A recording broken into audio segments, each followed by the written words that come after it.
എല്ലാവർക്കും നമസ്കാരം. അപ്പോൾ ഇന്ന് ഒരു പാൻ ചൂടാക്കി അതിനകത്തോട്ട് 50 ml coconut oil, 1 gram fenugreek, 1 gram mustard, ഒരു ഹോൾ റെഡ് ചില്ലി നല്ലപോലെ വഴറ്റുക. അതിനുശേഷം 4 gram ginger, 4 gram garlic, 3 gram ginger ഇട്ട് നല്ലപോലെ ഒന്ന് സോട്ട് ചെയ്യുക. അതിനുശേഷം 2 ഗ്രീൻ ചില്ലി റഫായിട്ട് കട്ട് ചെയ്തിട്ട് ആഡ് ചെയ്യുക.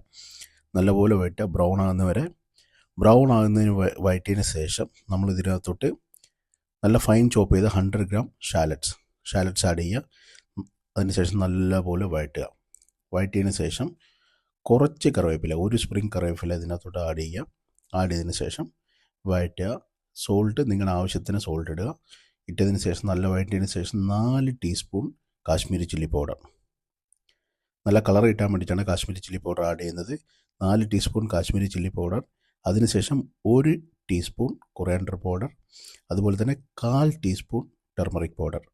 ഇതെല്ലാം ഇട്ടതിന് ശേഷം സ്ലോ ഫയറിൽ നല്ലപോലെ പച്ചമണം പോകുന്നവരെ വഴറ്റുക. അതിനുശേഷം കുറച്ച് വെള്ളം ഒഴിക്കുക. വെള്ളം ഒഴിച്ച് വഴിച്ചതിന് ശേഷം 2 ഗ്ലാസ് വെള്ളം പിന്നെ ആഡ് ചെയ്യുക.